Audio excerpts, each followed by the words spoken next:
Welcome to One, where we'll learn about the one body of Christ, one story at a time. Welcome to One, where we get to learn about the many stories in the one body of Christ. And I'm really stoked that today you get to hear from Miles. Miles is just a wonderful guy here at NorthPark, and many of you know him. And if you don't, through this podcast, I hope that you do. Miles has a rich history in many areas of life, and so we're going to plumb those today, as well as a lot of experience in marriage and also at church. Miles is a deacon, and deacon that helps with our hospitality ministry. And so when you come in on Sunday morning and you feel warmly greeted and welcome, that is in no small part to Miles and the wonderful team that he oversees. So, thank you. Miles, it's good to have you, buddy. It's great to be here. Thank you. It really is. I appreciate you doing this, man. This is always fun being with you. You never know what you're going to get with me. So I want you to know that. I want everybody to know that. We're going to have some fun here, I hope. I've been a deacon maybe 3 years, 4 years, I think, whatever the case might be. Yeah. And I'm enjoying every minute of it. My walk, and I am a believer in Jesus Christ. I follow him, and it's been wonderful. I grew up in a family that we went to church. And I remember at 5 years old at Montrose Baptist Church, I was literally baptized in their baptismal. Now, 5, because I was 5 as well. 5 years old. 5 is when I accepted Christ as well. And I'm not sure if I really understood what was going on or if it was just mom and dad saying, this is what we do in part of the process. Then after that, I got actively involved in Montrose Presbyterian Church. I grew up in Montrose, La Crescenta. Okay. I was going to say, where's Montrose? So that's La Crescenta, so it's here. Yes. Okay. Southern California here. Okay. Really enjoyed it. And my youth group, that we probably had 90 to 100 in this youth group. Wow. In growing up. The youth pastor was Pastor Don Rygrock and his wife Carol. It was awesome. They took us under their wings, 90 to 100 people. It was kids, high schoolers. Wow. That's got to be tough in itself. Totally. But they really worked with us and guided us through our journey and our walk. Then, actually, Don Rygrock married Kathy and myself. Really? And it was very special to me, and it was to Kath when she got to know Don and Carol. Well, let's right there. So you and Kathy are coming up on how many years of being married? We've been married 54 years. 54. Yes. Congratulations. That's really awesome. Thank you. And yeah. We're the weird people around. We've been married a long time. That's a good Together. weird to be. Yeah. That's a very good wonderful. weird. That's a very good weird. She's so been a blessing to me. Now, you guys got married when you were what? 24. 24. Yes. And just real quick, did you guys meet there in La Crescenta? She grew up in La Crescenta. Okay. We didn't go to elementary school together. We went to junior high school together. Mm. And then our junior high went directly into Crescenta Valley High School. Okay. We're at Rosemont Middle School, and then it went right into Crescenta Valley High School. We were the first class in the high school, all right, which was wonderful. And then after the sophomore year, it was 10, 11, and 12 back then, back then. Yep. And halfway through high school, her parents moved to Covina.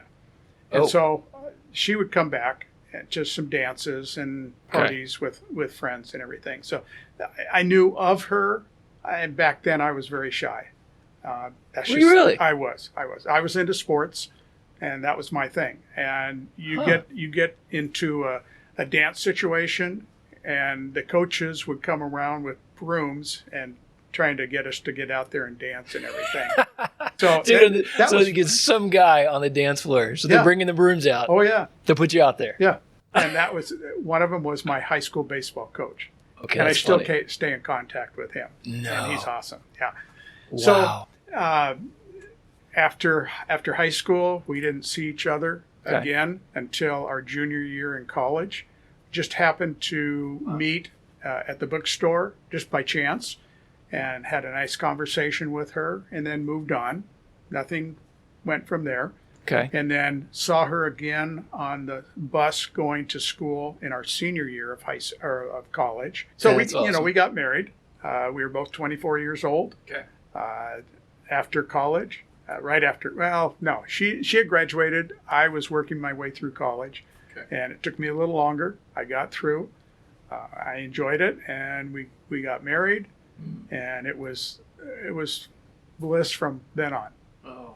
There are ups and downs. We've had some ups and downs on this. Yeah. So Well, and so for Kathy, she was a Christian when you met her. yes, she was. So you guys went into this both as followers of Jesus, and Absolutely. and you guys have how many kids? We have 2 children, 2 kids. 1 boy, 1 girl. Okay, same as us.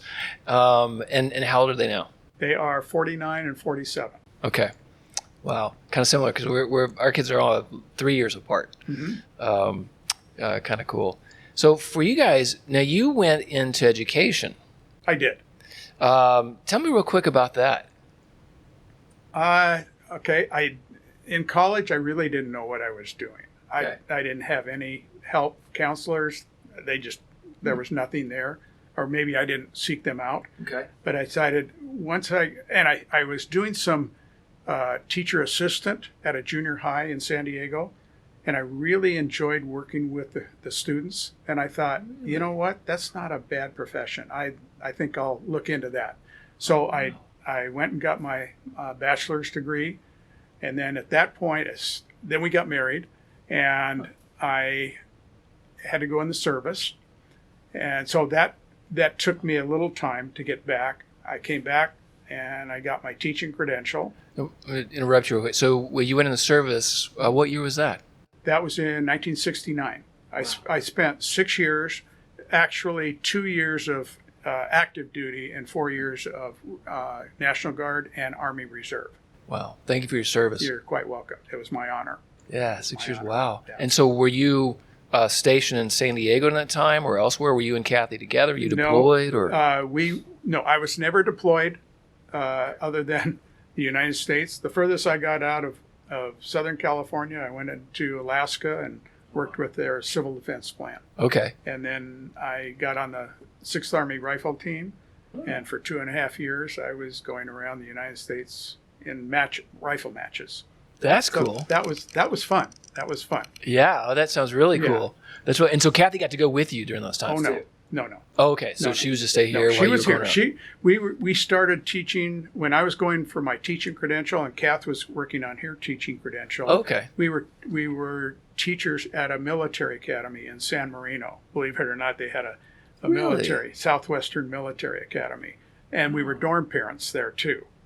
So Were you really? that was interesting early on in our life. So she taught the elementary school, and I taught junior high and the sports program there. So that was good.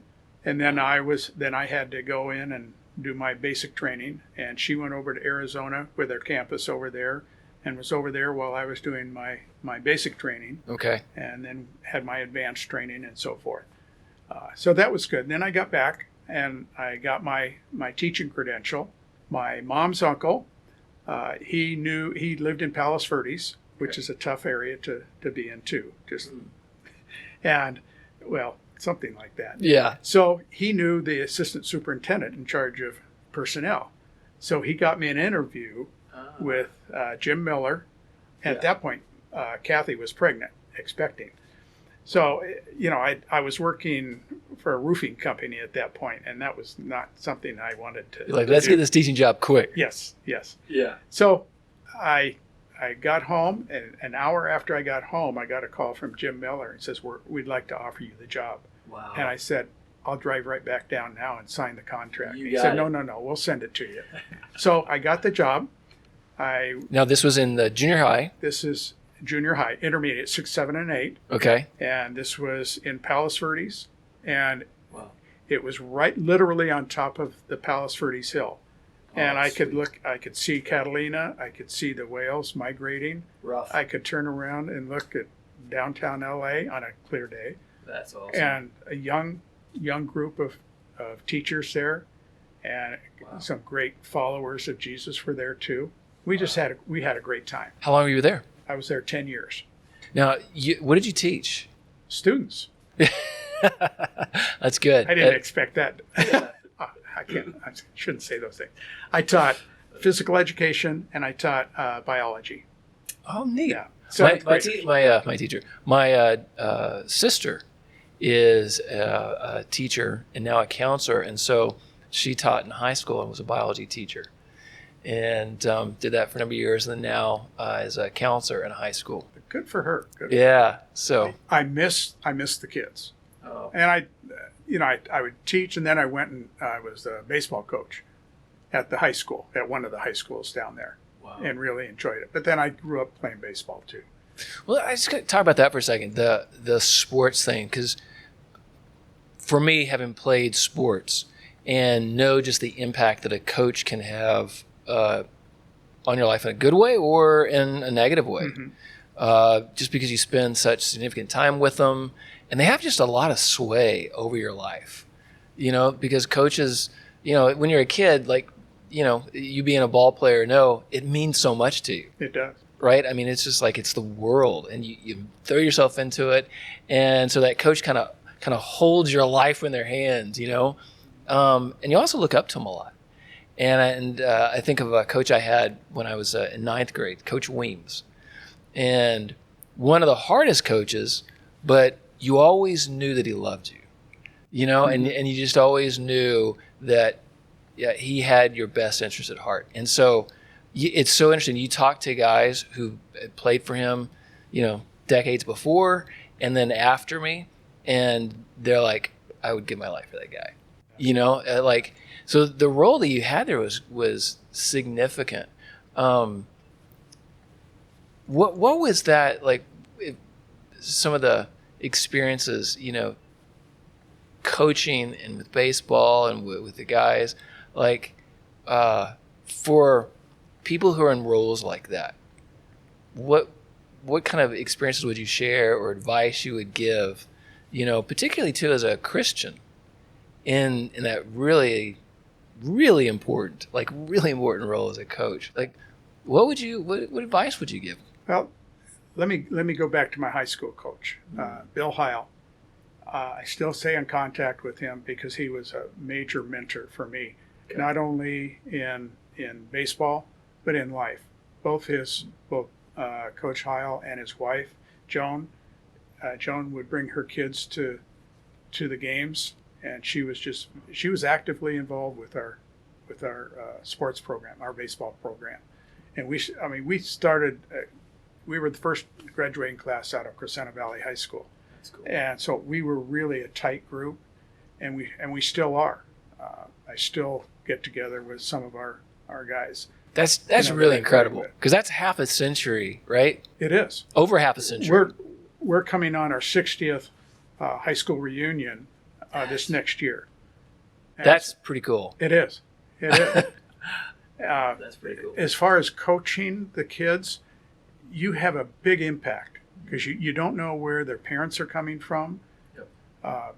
And so you take the responsibility of sometimes of a big brother or a father figure, really if they're not there.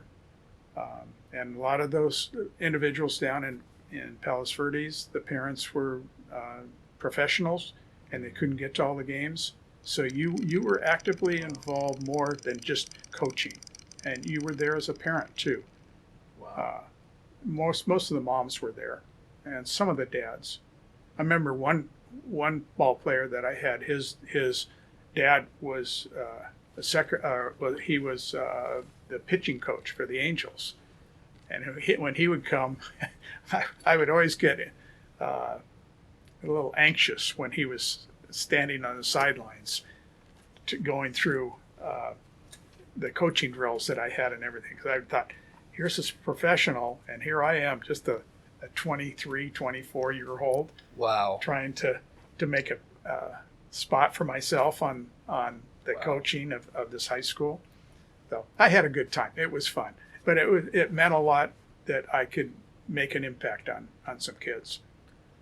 Well, like you said, a lot of those kids come from circumstances that they needed that father figure. They needed Absolutely. that male figure, in their life.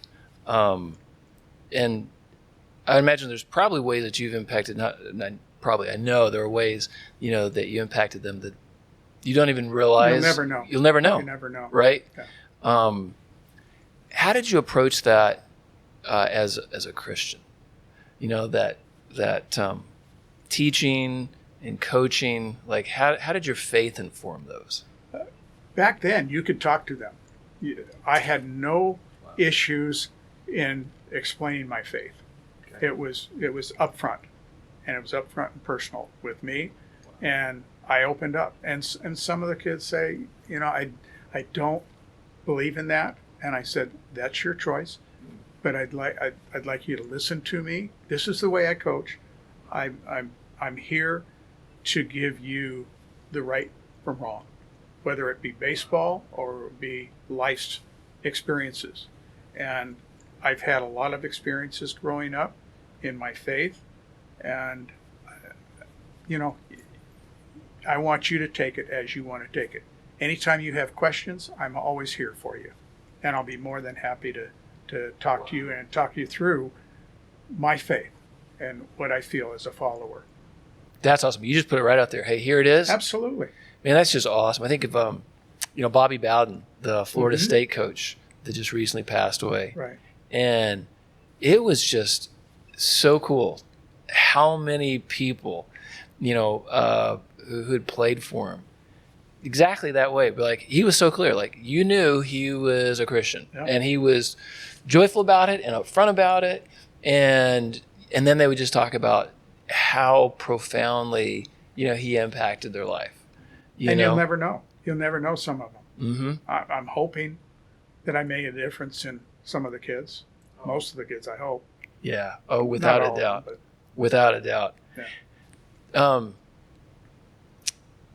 I think that's one of the challenges, that teachers, face today is not being able to be that open.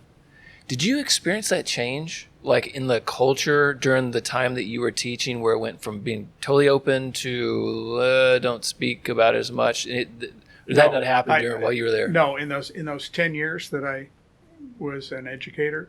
Okay. No, I didn't have a problem with that. That's great. And my principal, the administration, had no problems with that because he was a follower, and a couple of others were followers, and it was great. It was wonderful. Obviously, times have changed. Yeah. Unfortunately. Yeah, where you have to handle it differently, but still be able to plant the flag, in a way to let kids know, hey, I'm here. When I left education, it was because of a friend that I not only taught with in Palos Verdes, but I served with. So he left teaching in Palos Verdes, and for 5 years he kept saying, Miles, you need to get into this job. You would do well in it. And I said, Ron, I said, I love my job. I love teaching. I really do. And so finally one year I thought, you know what? I need a change. I need to do something different. I've got 10, 11 good years here. Yeah. I've enjoyed it. And where am I going to go now? So I called Ron and I said, Ron, I would like to at least get an interview. Okay. And he said, Miles, I'm going over to Hawaii tomorrow, and I'll talk to my regional manager. And he came back a couple weeks later and said, Miles, I've got an interview if you'd still like it. I said, that would be great. And I went and had my interview, and it was a promotional sales division of the Reader's Digest. And neat. It really was. And that's cool. I was still working with schools. Basically what it involved was I would help raise funds for the student body the ASB. And so I did that. I worked with Christian schools, and everything. And it was just a blessing. And you did that for how many years? I did that for 28 and then 2 consulting. So I did it for 30 years with the company. Boy, and even that is something you just don't see as much anymore with, someone staying with a company, for 10 years, 20, much less, really kind of 30 years. That's a huge blessing. Had a great time. A great huge run. Blessing. It was a great run. Yeah.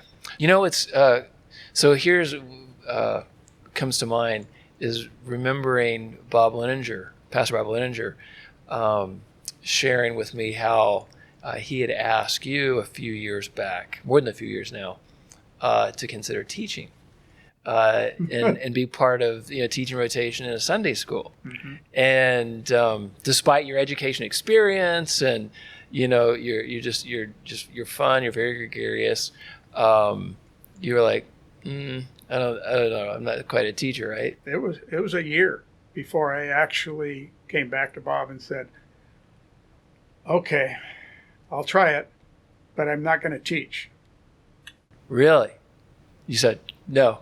No, I said, no, I'm not going to teach, but I will facilitate. Ah, teaching. There you go. Clever. Yeah. Clever. So, I bring a well-known individual, and we do a video presentation. Okay. And then we will sit and discuss it. And go through. That's why I call it facilitating. Okay. Gotcha. Pastor Leninger doesn't think that. He thinks I'm teaching, but I'm really not. You pulled one over on him. Oh, I've done that more often. He'll probably never watch this, so he'll probably never know. So have to worry about it. He got me in his small group, and we just had lunch today together. We do that about every 2 weeks, and we are in a small group together. So he has to put up with me. Well, one of the things that's really cool talking with you and Bob Leninger, Pastor Leninger, is the richness of you guys' relationship, your friendship, yes. And how it's so cool how it's woven together with, your life together at church and, serving together, whether it's, facilitating, a class, mm-hmm. doing small group, you're doing life together through small groups. But then also you guys playing golf and doing that, on a weekly basis and have your weekly lunch. Kind of talk to me a little bit about that. What does that mean to you in your life and over the years of this fellowship with a Christian brother? It's absolutely wonderful because we can share together our sorrows, our praise reports, the blessings that we have. It's a blessing to know Bob and Margaret, to have them so intimate in our lives. I can go to them. I told you earlier that my brother is going to have to go on dialysis. Yeah. And we sat and talked about that today together, and where that was coming from and where, I have to go with my brother. And that's been tough. And he just lost his wife. And so, and he was working with Karen. Karen was really an invalid she'd been in serious physical pain for 25 years. And she finally passed away. And so, I could go to Bob and Margaret. We could go, Kath and myself. It was a blessing to be able to have them around because it's a personal relationship. It's not just that we're followers of Jesus, but we have a personal relationship that we're very close. We're like brothers, and that's a blessing to me, and Bob and Kath and Margaret, and the four of us when we get together. It's wonderful because we're on the same page. That's huge. That's huge. It is. And golfing is. We have our issues in golfing. We try to teach each other. Oh, it doesn't always work. If you ever want to go out and golf, Bob would be a really good help for you. Yes. I know. Right. Now, how long have you guys known each other? Probably at least 18 years, because we've been at NorthPark for a little over 20, that I can recall when we moved from Thousand Oaks. Wow. We went to different churches here. Obviously, we were looking, and ended up because of a friend talked to us about NorthPark, and we just started going to NorthPark, And you guys have had this friendship for now 18 years. probably 18-ish, yeah, something like that. And just the Not richness as of that. close as it is now. Yeah, it develops Took a over while, time. yeah. Over time. Right. And that, and just the significance of that. I think that's one of the things more and more, I think, in culture today that is desperately desired. And I think more and more people are losing those connections. And, for a lot of different reasons, spend more time online than face to face, a lot of different reasons. And I think a lot of people want it desperately because it's so good, but don't know how to develop those depths of friendships. It takes a while to generate that relationship with one another. Yeah, because it doesn't just happen overnight. No. You got to kind of do life together. Right. And that's probably, for you guys being in a small group, like what role do you think that played in you guys developing your friendship? Oh, they had to vote whether I was going to be in that small group or not. Really? That was Oof. Bob and Margaret, Ron and Mary Reed, Okay. and then Raleigh and Jenna Warner. They were in it, and they had one group that moved away, a couple. Okay. And so Bob came to us and said, do you think you'd be interested? I said, yeah, absolutely, because we wanted to really get actively involved in a small group again. Okay. And so he said, well, I have to get confirmation from the rest of the crew. I said, oh, well, good. Well, that leaves me out.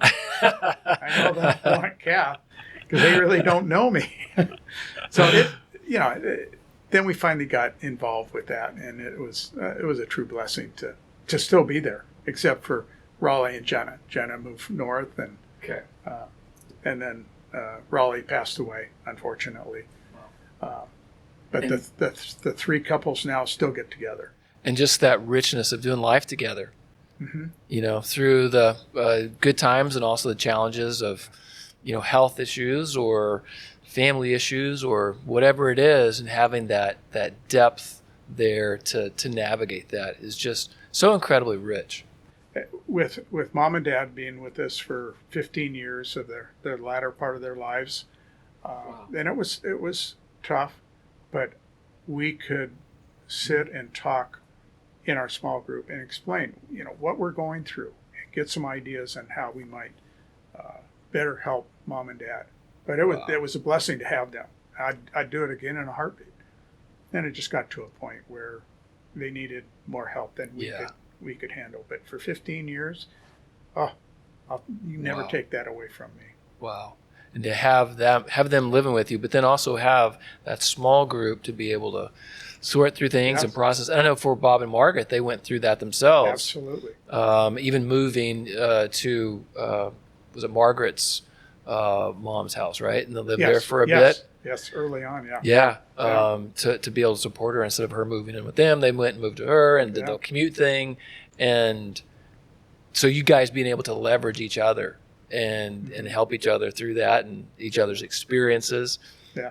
Had some good laughs and some good cries too. And some good cries. Yeah. Yeah, and just the significance. Healthy.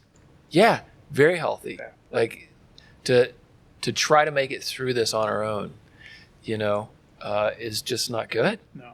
Just not good. No. And that's one of the things, I hope that for people who listen to some of these interviews and podcast interviews, see that theme of community. And it's so strong.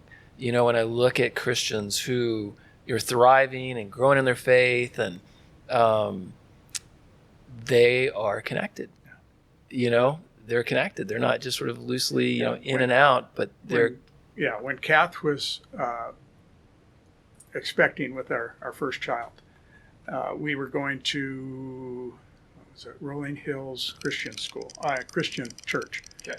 And we got to know some people there, and then we lost our baby after 10 months. And Miles, we I didn't had know some individuals to really help us through that. And, we were 25, 26, and that was really tough on us. But we look back and we understand the reasoning why it happened, and it's been a blessing that we can help others that have lost their child too. Oh my goodness! I didn't know that was part of your guys' story, that you had lost a baby 10 months old.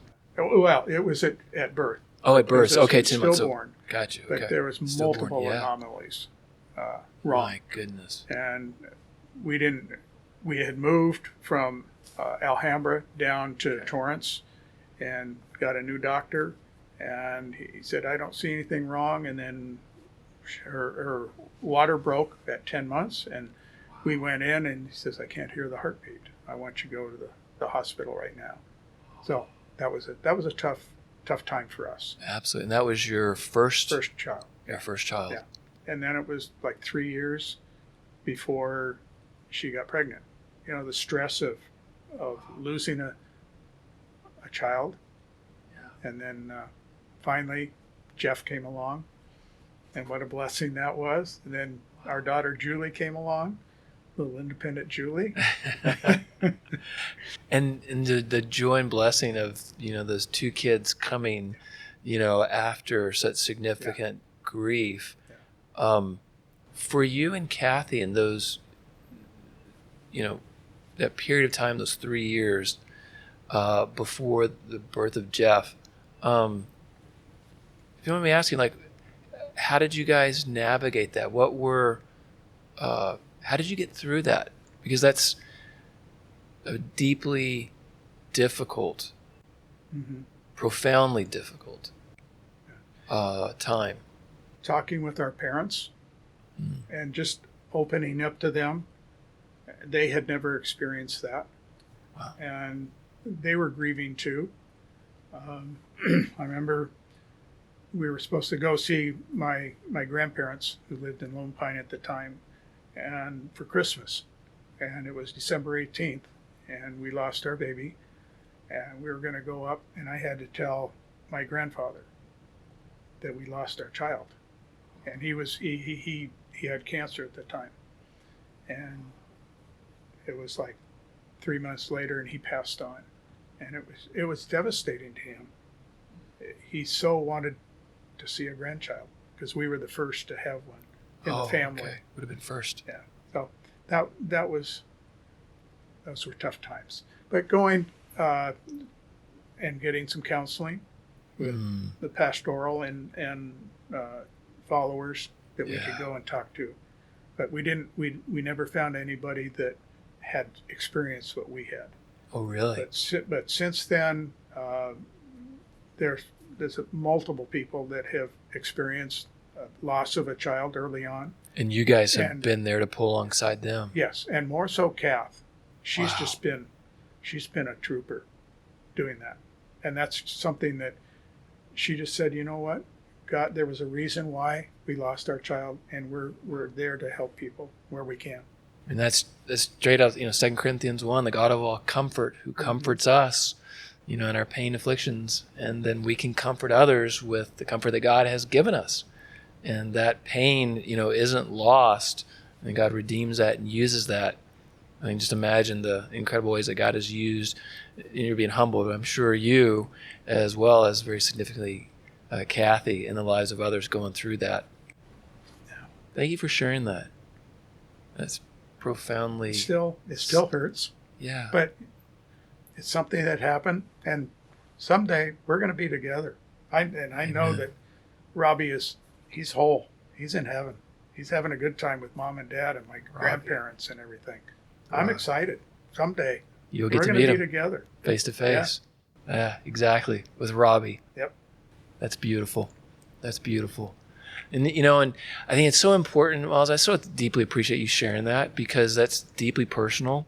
And even as you're sharing that, I could see the pain there still. God has healed that, but it's still there. I will always have that. We will always have Yeah. that. Yeah, we do. And every once in a while, the tears flow. Yeah. You know. Still do. Yeah. And in that, God using you guys to help others and seeing just joy in both your lives today. And, I've been around for now, I guess, about 8 years. And just so much joy you brought in my life in so many ways. And jokes Really? and, warmth and, hugs and encouragement and jokes and just the joy of watching you at church. The way that you not only serve in the hospitality ministry, but now as a deacon, however many years it's been that we asked you to be a deacon since I came, and you really model that in a beautiful way. I'm going to brag on you for a second. I hope so. Because I never know. And one of the things that is people I hope will listen to this and then get to know you even more and see how you lead is beautiful, because you are a great encourager to your team of all these greeters and now ushers that are part of that and that are set up hospitality, and the way consistently every week you're reaching out to them. How are you doing? Hey, here's the ones we're on. Oh, you're not going to be able to be there. But it's not just mechanical, it's relational. And then watching you do that on Sunday mornings, and you gather people together and you're praying. And it's a team. And it's a team. It is a team. And the love that you have for them, it comes out. And so, as people see this, I know for me, when you go through a really painful, difficult time, a lot of times it's hard to even imagine that there would be light on the other side. Mm-hmm. And it's powerful to see how God is using you and Kathy in the lives of so many people, and at NorthPark and at Santa Clarita, all these years. And so there's light and there's hope there. And then also just for folks to see the joy of serving, because I see that in you, that it's not, it can be difficult. People can be difficult, and it can be tiring, and, well, I can be difficult.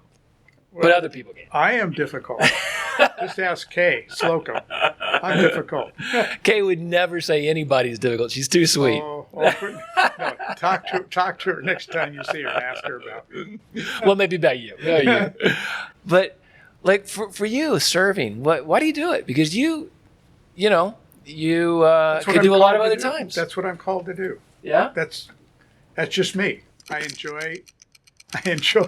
Minor earthquake. Okay. Yeah. I enjoy interacting with people. Mm-hmm. Yet I am shy. I am in a way. Nobody would ever guess that, by the way, because you are so. I'm shy. Okay. Gregarious and just that would be the last thing that people would know. So is that like a conscious choice on your part to put yourself out there? Is that something you push yourself to do? Sometimes it is. Sometimes it's natural. Huh. I think, okay, I'm a very simple person. Very simple person. I'm not a deep thinker. And therefore I have issues with, am I good enough to do this? I've always had that. And so I know I work around that with some of my frivolities that I put out there, the kidding around. Okay. So there's some places I don't feel good about myself. So that's why I reach out in different ways. And being very honest with you. Wow. I never thought I'd be a teacher. I never thought I'd get up in front of 1,000 kids and talk to them. And I enjoyed every minute of it. And I do enjoy what I'm doing. And I would hope for those of you that would like to serve, please come up and approach me or Kay Slocum or any of the team. We'd love to have you help. We can always use new ushers, greeters, the blue team. We Yeah, could- our we could security use that, team. a white team. If you're The medical in the team. medical field, Yeah. we could really use you. So that's all part of the First Impressions ministry. Yeah. We'd love All to of have that you. that you coordinate and lead and love on and oversee. And just thanks for sharing just the truth there, that there are things of, some insecurities and things maybe, feel about, because we all have those. Like Right. we all have different areas that we don't, but we want to, and man, I just thank you so much for that, dude. Seriously. Because I think that's beautiful. Because I think that's what it is to be a church family, to be able to go, you know what? I don't have it all figured out. I'm not, right? Boy, Because there's such absolutely a temptation, I think, I don't feel that at NorthPark, and I think that's a good thing. Of the temptation of you have to put on your church face. You have to have it all worked out. You have to be perfect and shiny and stuff. And it's like, no, like this is who we are. And you should have been at the men's retreat, right? a couple of weeks ago. Right? That was awesome. Wasn't it? It was awesome. There was no hesitation on anybody there. Well, and exactly. I mean, you had the great, story there, open heart surgery, right? Yes. And just that whole picture there of what it is like going through a very vulnerable time, and but doing it, as a believer, focusing Reaching on out to the medical staff. And Yeah. say, this is even though they're slicing you Really open and good, cracking yeah. your chest, right? yeah. And having that focus. So just thank you, because I think that's important for folks to hear that and go, okay, yeah, I don't have to have it all worked out, and God's still at work. And we went around in a circle and explained, who we were, Yeah. obviously our names, but who we were, our background a little, and there was some, especially the heart surgery. There were some issues beyond that, and Yep. it was really good for all the men that were there to hear that. And I really appreciate that, because I enjoyed hearing those stories and being a part of that time. I really appreciate Stephen Petrie, the intentionality he had in setting that up. Mm-hmm. Just because as guys, a lot of times we can be a little bit more shallow and keep it surfacey, and just by setting that up to push us into the deep end a little bit. Yeah. And guys did just open up. They sure did. But also from thinking of like, here's, how God has gifted me to serve and give him these strengths, and here's, using it. But then, like you said, hey, but also here are, some other elements. And I was like, that's good. Yeah.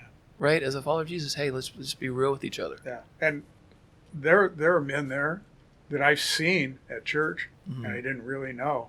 Yep. And I had a chance to talk to them, and now I go up at church and we can sit and talk and say, hey, who did you serve? What was your service? It was Navy. I said, okay, I was Army. My dad would love you because he was Navy. We always had an issue with that.